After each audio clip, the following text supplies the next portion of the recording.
Morning dear students, BA part second home science की class में आप सभी बच्चों का स्वागत है। लास्ट क्लास में हम कार्बोहाइड्रेट कर रहे थे। कार्बोहाइड्रेट क्या होता है और उसका संगठन क्या है या उसका कंपोजिशन क्या है, या कार्बोहाइड्रेट किन किन चीज़ों से मिलकर या किन किन तत्वों से मिलकर बना होता है, उसके बारे में आपको बताया। फिर हमने बात की थी कि कार्बोहाइड्रेट को कितने भागों में बांटा गया, यानी इसके वर्गीकरण की बात की। तो वर्गीकरण में आपको बताया कि इसे दो भागों में बांटा गया है, भौतिक विशेषताओं के आधार पर और रासायनिक विशेषताओं के आधार पर। भौतिक विशेषताओं के आधार पर फर्दर इसे दो भागों में बांटा गया था। पहला आपको बताया कि शर्कराएं होती हैं और दूसरी बताए कि अशर्कराएं होती हैं। उसके बाद हमने रासायनिक विशेषताओं के आधार पर इनका वर्गीकरण किया। उसमें आपको बताया कि रासायनिक विशेषताओं के आधार पर कार्बोहाइड्रेट को तीन भागों में बांटा गया है। पहला था मोनोसैकेराइड, दूसरा है डाइसैकेराइड और तीसरा आपको बताया पॉलीसैकेराइड। मोनोसैकेराइड्स का क्या बताया था कि मोनो का मतलब क्या होता है, एक।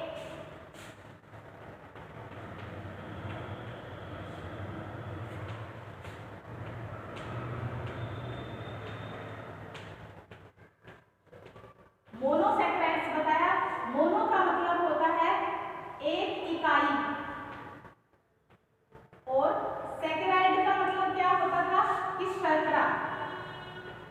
तो इसका क्या है, दोनों को अगर मिलाते हैं तो क्या मतलब हुआ, शर्करा की एक इकाई को क्या कहेंगे, मोनोसैकेराइड कहेंगे। अब हम डाइसैकेराइड की बात करते हैं। डाई का मतलब होता है दो, डाई का मतलब होता है दो, और सैकेराइड का क्या मतलब हुआ, वही क्या है, शर्करा।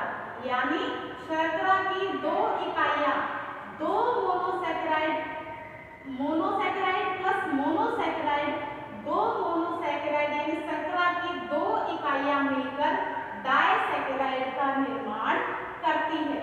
फिर हमने पॉली की बात की। पॉली मतलब होता है बहुत सारे, बहुत ज्यादा।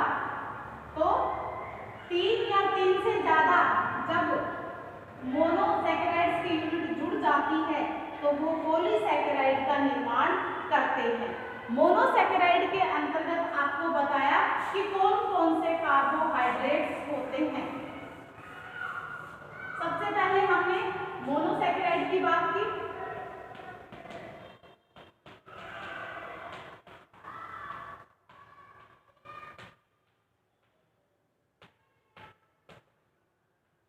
मोनोसैकेराइड को तीन भागों में बांटा, ग्लूकोज,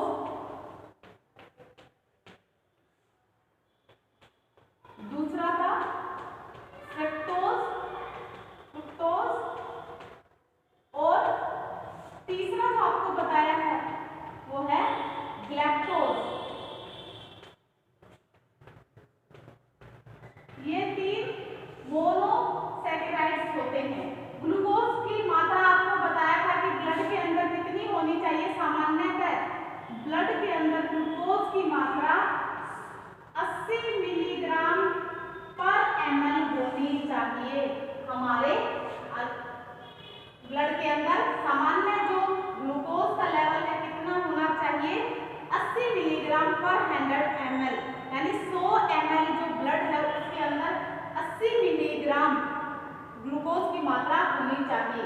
अगर इससे ज्यादा 80 या 100 के बीच में हो जाती है कई बार, लेकिन अगर 100 से ऊपर हो जाती है तो वो क्या है, किस वजह से होता है, आपको बताया कि इंसुलिन हार्मोन की अनुपस्थिति में ग्लूकोज है वो डायरेक्ट कहाँ चला जाता है, बाथरूम से निकलने लग जाता है, और उसकी वजह से डायबिटीज हो जाती है या व्यक्ति है वो शुगर नामक बीमारी होती है उसका शिकार हो जाता है।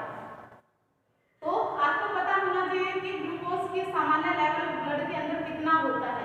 फिर हमने फ्रक्टोज की बात की। फ्रक्टोज क्या बताया था, सबसे मीठी शर्करा होती है यह, और यह फलों के रसों से पाई जाती है, और ये शहद के अंदर अत्यधिक मात्रा में होती है। अब इसका क्या बताइए,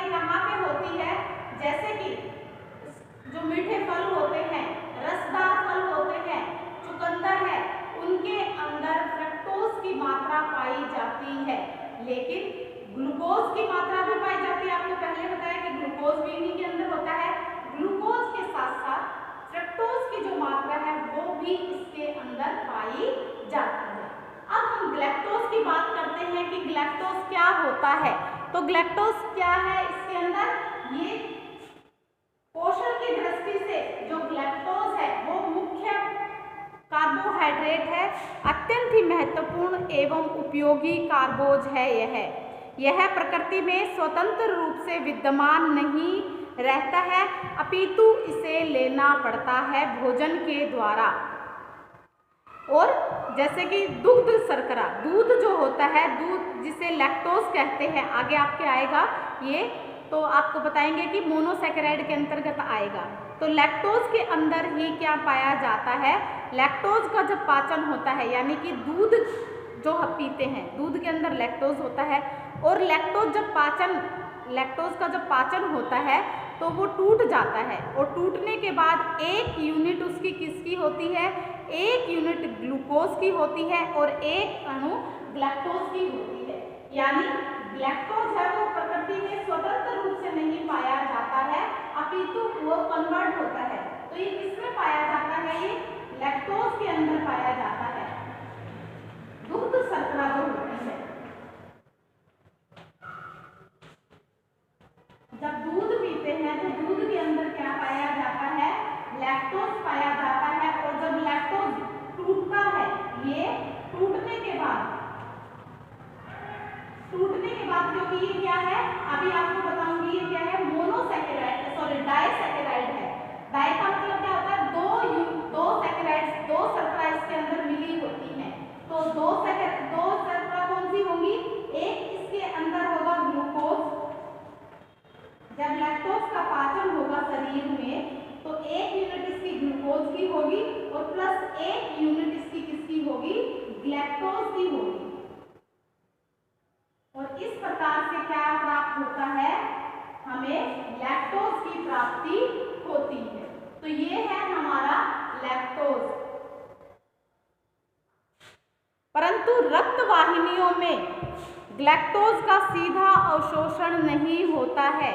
आपको ग्लूकोज जब पढ़ाया था तो बताया था कि ग्लूकोज की मात्रा जब शरीर में अत्यधिक हो जाती है तो वो किसमें कन्वर्ट हो जाता है, वो लीवर में जाकर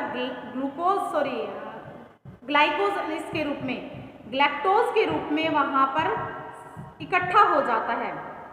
तो ये पहले किसमें कन्वर्ट होता है, जब इसको हमारे शरीर को ग्लैक्टोज की आवश्यकता होती है तो पहले ये ग्लैक्टोज नहीं जाएगा बल्कि ये ग्लूकोज में कन्वर्ट होगा, तब जाकर ये रक्त वाहिनियों में जाता है, रक्त वाहिनियों के द्वारा अवशोषित किया जाता है और हमारे शरीर को जहाँ जहाँ आवश्यकता होती है वो पहुँचाता है। छोटे बच्चों में जब कभी भी ग्लैक्टोज को ग्लूकोज के रूप में बदलने में जो सहायक एंजाइम की मात्रा है वो कम हो जाती है अथवा किन्हीं कारणों से वो काम नहीं करती, यानी कि निष्क्रिय हो जाती है, तो ऐसी जब स्थिति बन जाती है तो रक्त में ग्लैक्टोज की मात्रा है वो बढ़ जाती है और एक बीमारी करती है। और उस बीमारी का क्या नाम है, उस बीमारी का नाम है ग्लैक्टोसीमिया।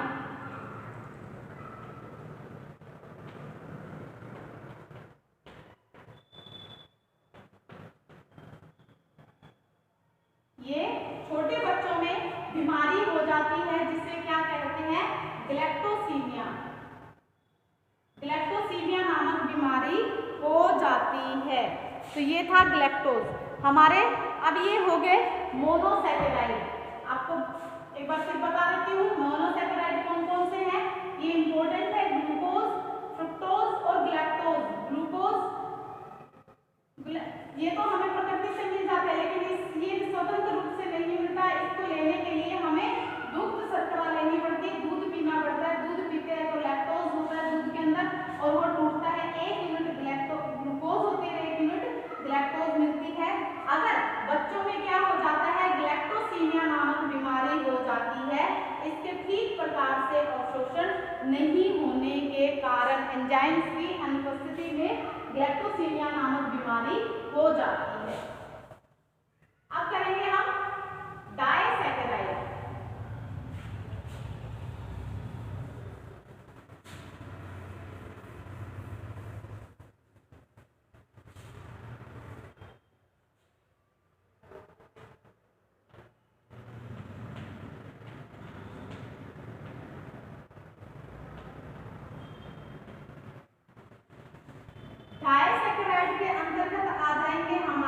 सुक्रोज,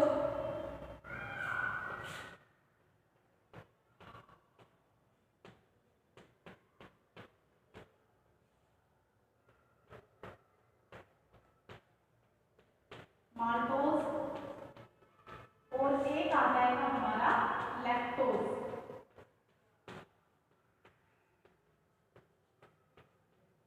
ये तीन क्या होते हैं, हमारे मोनोसैकेराइड होते हैं। सुक्रोज, माल्टोज और लैक्टोज होते हैं।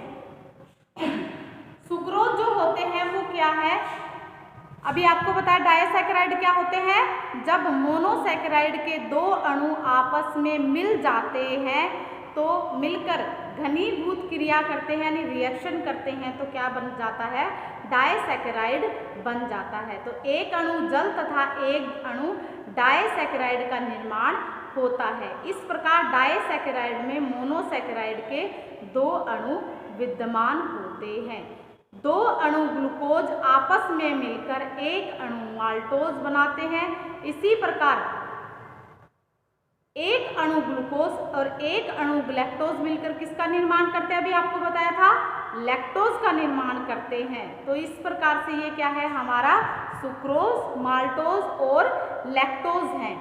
अब जो सुक्रोज है इसे गन्ने की शर्करा कहा जाता है। सुक्रोज को गन्ने की शर्करा कहा जाता है। पूछ लेते हैं कि गन्ने की शर्करा किसे कहा जाता है, तो सुक्रोज को गन्ने की शर्करा कहा जाता है और इसे चुकंदर की शर्करा भी कहते हैं। गन्ने की भी कहते हैं और चुकंदर की शर्करा भी इसको कहा जाता है, सुक्रोज को। सुक्रोज का निर्माण है वो व्यापक स्तर पर गन्ने के रस तथा चुकंदर से इनका निर्माण किया जाता है, लेकिन प्राप्ति साधन के आधार पर इसे चुकंदर या गन्ने की शर्करा कहा जाता है। क्यों कहा जाता है गन्ने और चुकंदर की, क्योंकि इन्हीं के द्वारा इसकी प्राप्ति होती है, इसीलिए इसे गन्ने या चुकंदर की शर्करा कहते हैं। यह गन्ने में 10 से 12% तक तथा चुकंदर में 12 से 18% तक पाया जाता है। यानी चुकंदर के अंदर सुक्रोज की मात्रा अत्यधिक होती है। अल्प मात्रा में यह थोड़ी बहुत मात्रा में फल, शहद तथा कुछ विशेष प्रकार की सब्जियां होती हैं, उनके अंदर इनकी मात्रा पाई जाती है। सुक्रोज सुक्रेज एंजाइम की उपस्थिति में टूटकर एक अणु ग्लूकोज और एक अणु फ्रक्टोज का निर्माण करता है। फ्रक्टोज आपको बताया था मोनोसैकेराइड है, तो जब सुक्रोज टूटता है तो किसका निर्माण करता है, यह एक इकाई किसका, एक इकाई ग्लूकोज और एक इकाई किसका निर्माण करेगा, फ्रुक्टोज का निर्माण करेगा। ये दोनों क्या थे, मोनोसैकेराइड थे, यानी एक ये मोनोसैकेराइड एक ये, तो दोनों मिलकर क्या बनेंगे, डाई बनेंगे। तो सुक्रोज जब टूटता है तो एक अणु ग्लूकोज का बनता है और एक अणु किसका बनता है, फ्रुक्टोज का बनता है। इस प्रकार से सुक्रोज का निर्माण होता है। सुक्रोज के बाद में हम इसमें माल्टोज की बात करते हैं।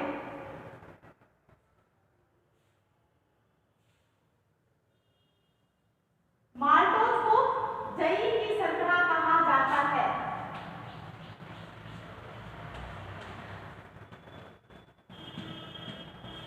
माल्टोज को दही की शर्करा कहते हैं, क्योंकि इसमें क्या है, और यह कहाँ पाया जाता है, यह अंकुरित जो अनाज होते हैं जैसे कि जौ है, रागी, गेहूं आदि से बनाया जाता है। यह प्रकृति में स्वतंत्र रूप से विद्यमान नहीं होता है। जैसे कि आपको बताया था लैक्टोज प्रकृति में स्वतंत्र रूप से नहीं होता है, वैसे ही माल्टोज भी प्रकृति में स्वतंत्र रूप से नहीं होता, बल्कि इसे स्टार्च पर हुए एंजाइम की क्रिया से बनाया जाता है। आगे स्टार्च आएगा तो इनके अंदर हमारे शरीर में क्या होते हैं, एंजाइम्स होते हैं जो इनके ऊपर क्या करते हैं, क्रिया करते हैं और एक पदार्थ से दूसरे पदार्थ बनाते हैं।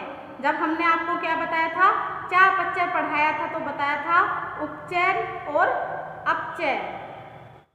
तो अनाजों को जब अंकुरित किया जाता है तब अनाज के जो स्टार्च डायस्टेज एंजाइम की उपस्थिति में माल्टोज में परिवर्तित हो जाते हैं और पाचन क्रिया के द्वारा हमारे द्वारा ग्रहण किया गया जो अनाज अमाइलेज एंजाइम के प्रभाव से पहले माल्टोज में परिवर्तित होता है और फिर बाद में ये आंत्र रस से यानी इंटेस्टाइनल जो जूस के प्रभाव से माल्टेज एंजाइम की उपस्थिति में माल्टोज टूटकर ग्लूकोज के 2 अणु का निर्माण करता है। तो ये किसका निर्माण करता है? जैसे कि सुक्रोज बताया एक अणु ग्लूकोज और एक फ्रक्टोज, तो वैसे ही माल्टोज क्या करता है, इस जब ये टूटता है क्योंकि डाइसैकेराइड टूटेगा तो एक अणु निकलेंगे, एक अणु इसमें ग्लूकोज का और दूसरा अणु भी इसमें किसका होता है, ग्लूकोज का ही होता है। तो 2 ग्लूकोज आपस में मिलकर किसका निर्माण करते हैं, माल्टोज का निर्माण करते हैं। यानी माल्टोज को जब तोड़ेंगे तो 2 अणु ग्लूकोज के होंगे, 2 अणु किसके होंगे, ग्लूकोज के इसके अंदर होंगे। तो अब इसके बाद में जो हमारा आगे का है, अगला आ जाता है हमारा लैक्टोज। लैक्टोज किसको कहेंगे, इसे दुग्ध शर्करा कहा जाता है, दुग्ध शर्करा भी कहा जाता है क्योंकि ये किसके अंदर होता है, दुग्ध के अंदर पाया जाता है। जब इसके टुकड़े होंगे, जब ये आप टूटेगा पाचन के बाद, जब इसका टूटना होता है तो ये किसमें टूटेगा, एक अणु इसमें ग्लूकोज का और एक अणु अभी आपको बताया किसका टूटेगा, लैक्टोज का टूटेगा।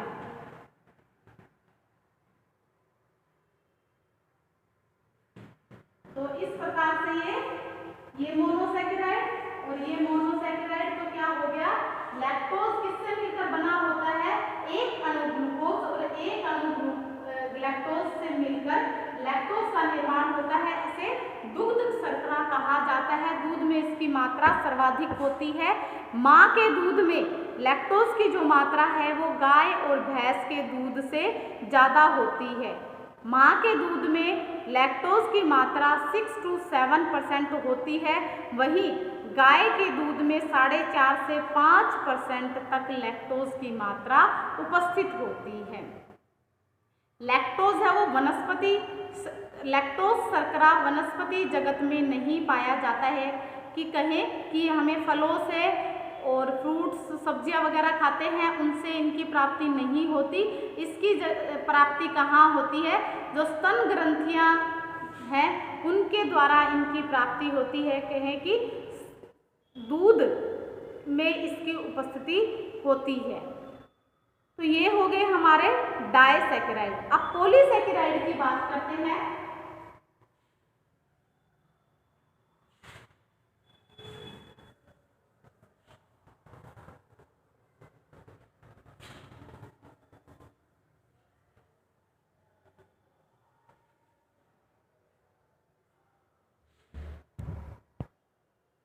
पॉलीसैकेराइड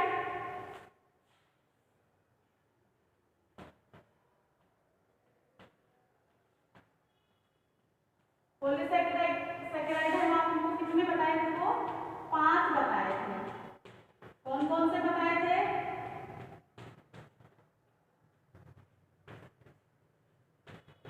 एक बताया था आपको स्टार्च, दूसरा आपको बताया था ग्लाइकोजन,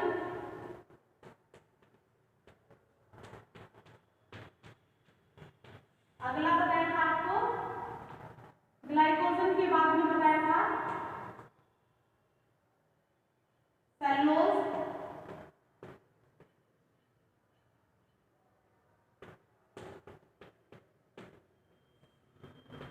हेमिसेलुलोज,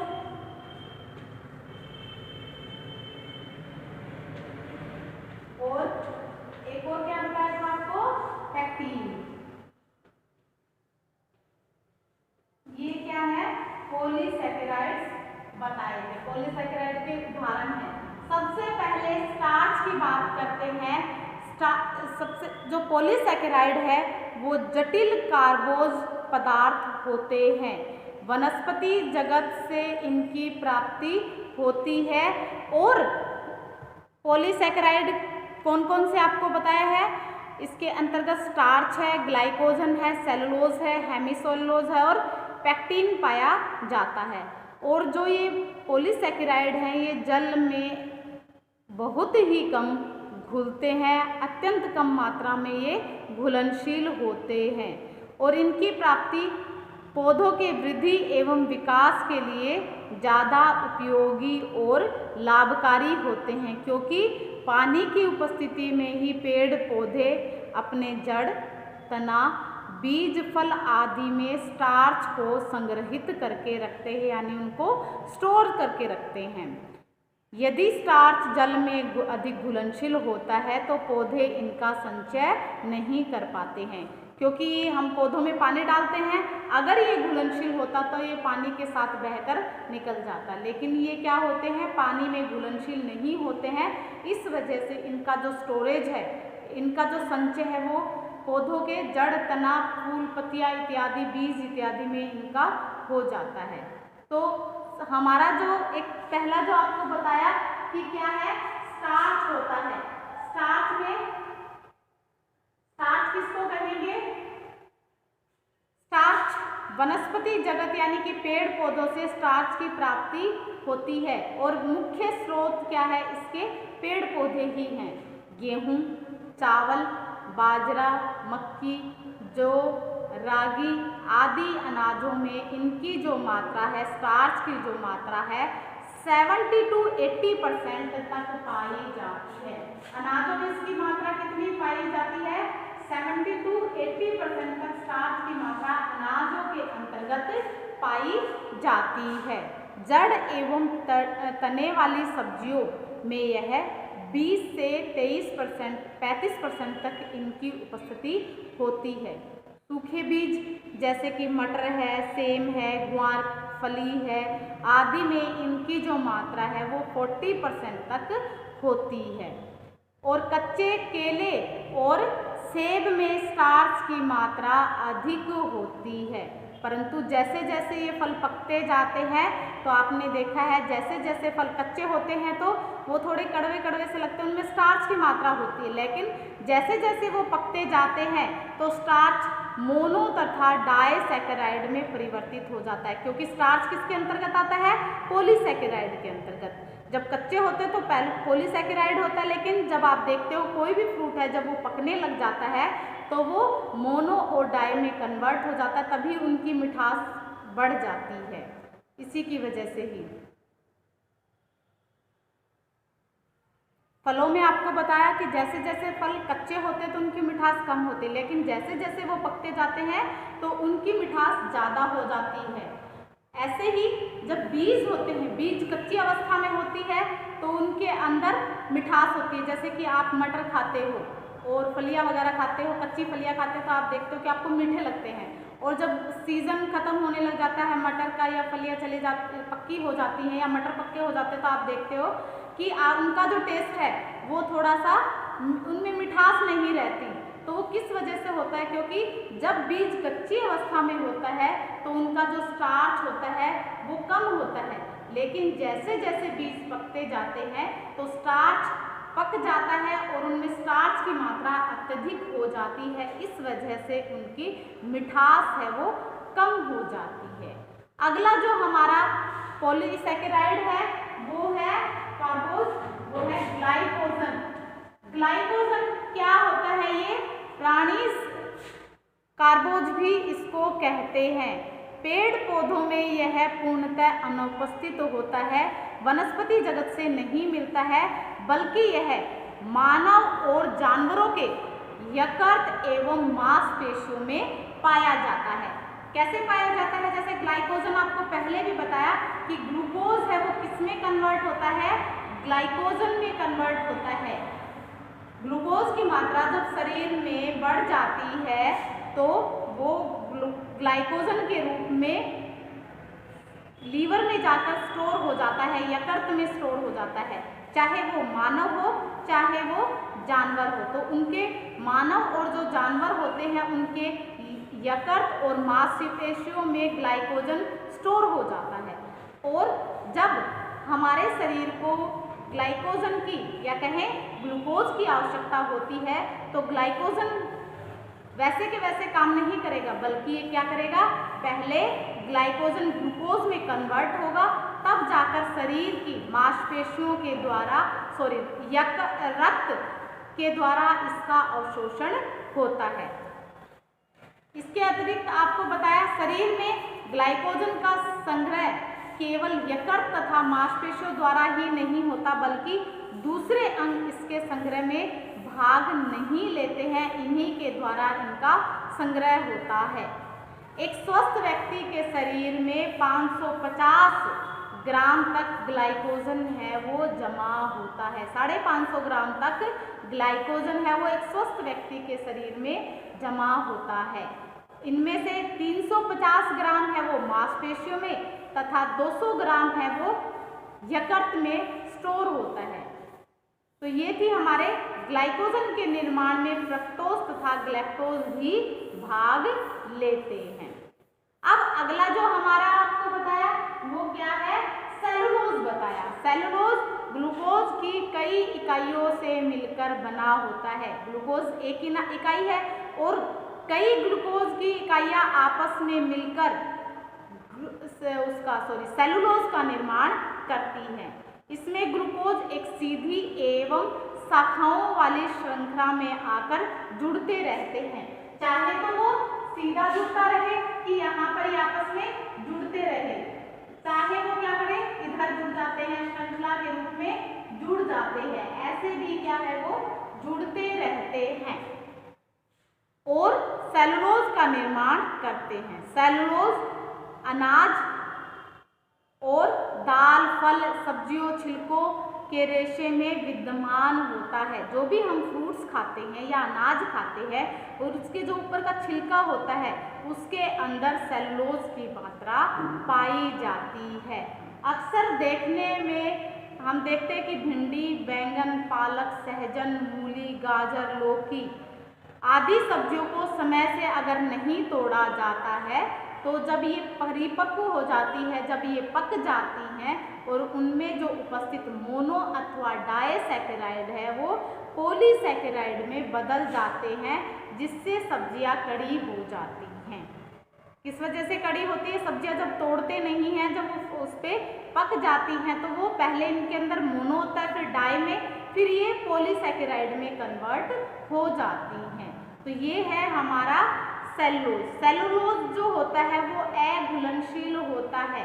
मनुष्य के शरीर में इसका पाचन नहीं होता है, फलतः यह मल के द्वारा बाहर निकल जाता है। इस प्रकार से यह हमें कहाँ से सेलुलोज की प्राप्ति होती है, अनाजों से सेलुलोज की प्राप्ति होती है। सेलुलोज हमारे शरीर की आंतों के लिए आवश्यक होता है। क्यों आवश्यक होता है, क्योंकि सेलुलोज की जो मात्रा है वो हमारे शरीर के जो आंतें होती हैं उसको साफ करने के लिए, सेलुलोज के अंदर आपको बताया रेशे होते हैं जो शरीर की आंतों को साफ करते हैं। जो अवशिष्ट पदार्थ लगे होते, चिपके रहते हैं आंतों से, उनको ये साफ करके ले आता है और मल को, ज़्यादा से ज़्यादा अवशिष्ट पदार्थों को बाहर निकाल देता है, जिससे व्यक्ति को कब्ज नहीं होती। अगर हमारे आहार में सेलुलोज की मात्रा कम हो जाती है तो व्यक्ति को कब्ज हो जाती है और वह कब्ज धीरे धीरे अगर ऐसा ही चलता रहे तो वो कब्ज एक भयानक बीमारी बन जाती है। अब अगला जो हमारा पॉलीसैकेराइड है वो है हेमीसेलुलोज। हेमीसेलुलोज व पॉलीसैकेराइड के अंतर्गत ही आता है। इनमें यह जो अनाजों के छिलके होते हैं, दाल इत्यादि के जो छिलके हैं, उनमें इसकी मात्रा पाई जाती है। अल्प मात्रा में यह सब्जियों के छिलकों में भी पाया जाता है।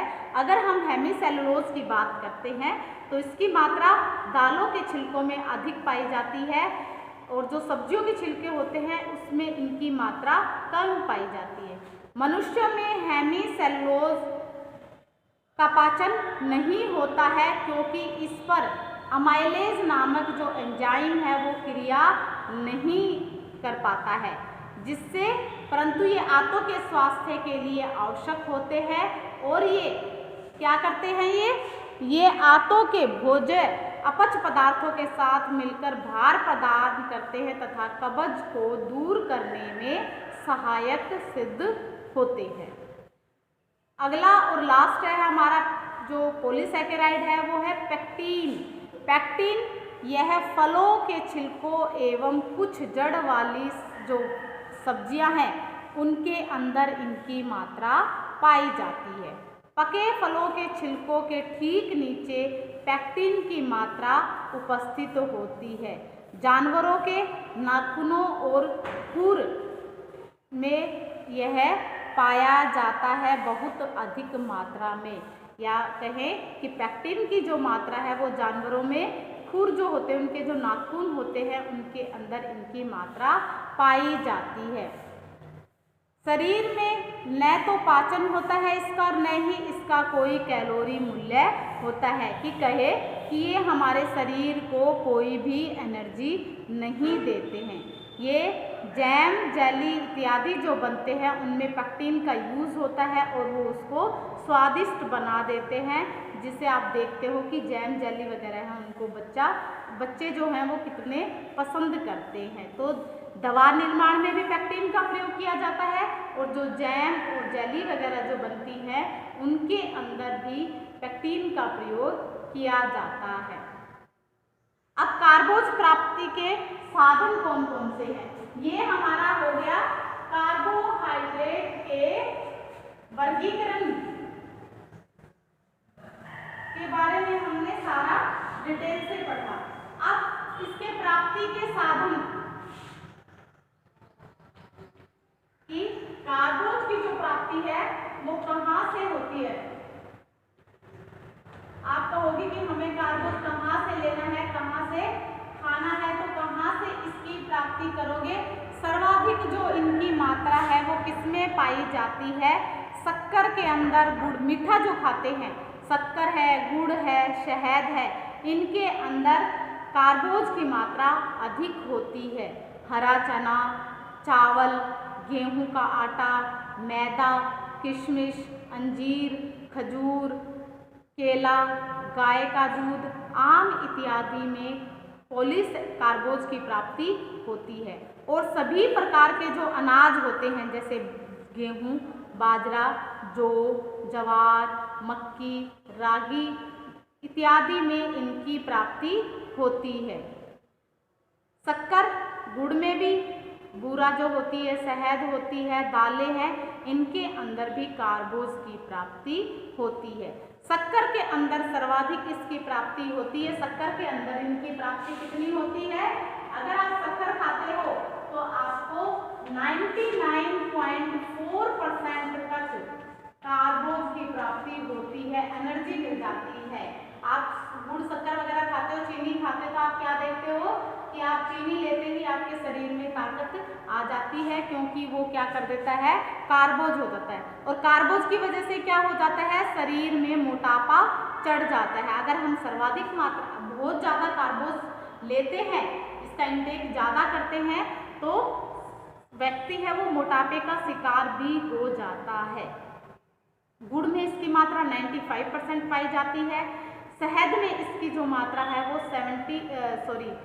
गुड़ में 95% है, तो शहद में इसकी मात्रा 79% पाई जाती है। हरा जो चना है उसमें 59.9% क्या है, 59.9% जो कार्बोज की मात्रा है वो हरे चने में मिलती है। हरा जो चना होता है उसके अंदर। तो आपको बताया कि अगर आपको कहे कि आपको कार्बोज लेना है तो आप कहाँ क्या खाएंगे, तो आपको ये सारी चीजें अपने आहार में सम्मिलित करना पड़ेगा। कोई व्यक्ति कमजोर है तो उसको क्या कहेंगे भी, आप कार्बोज वाला, एनर्जी देने वाला कहेंगे भी मेरे में ताकत नहीं है। आप रोटी नहीं खाते हो तो आपको ताकत नहीं आती है, क्योंकि हमें ऊर्जा ऊर्जा का जो मुख्य प्राप्ति का जो स्रोत है वो कार्बोज ही है। और अगर कार्बोज नहीं लेंगे तो हमारे शरीर को ऊर्जा या ताकत नहीं मिलेगी। तो आज के लिए हम इतना ही करेंगे। कल की क्लास में हम कार्बोज के कार्यों पर चर्चा करेंगे कि कार्बोज के क्या क्या कार्य होते हैं। उम्मीद करती हूँ आपको इतना जो करवाया है वो ज़रूर समझ में आया होगा।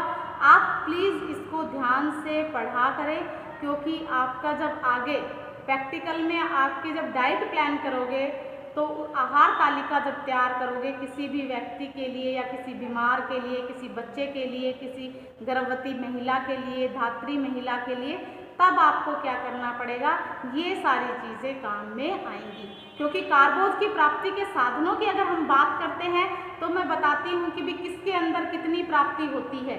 अगर हम डाइट प्लान कर रहे हैं, कोई मजदूर काम करता है, लेडीज़ है वो मजदूरी करती है, अधिक क्रियाशील है, तो उसके आहार में हमें क्या देना पड़ेगा, कार्बोहाइड्रेट से पूर्ण भोजन उसको देना पड़ेगा, तब जाकर उसके शरीर को ऊर्जा की प्राप्ति होगी। क्योंकि वो अधिक क्रियाशील है इसलिए उसको ऊर्जा की आवश्यकता अधिक होती है।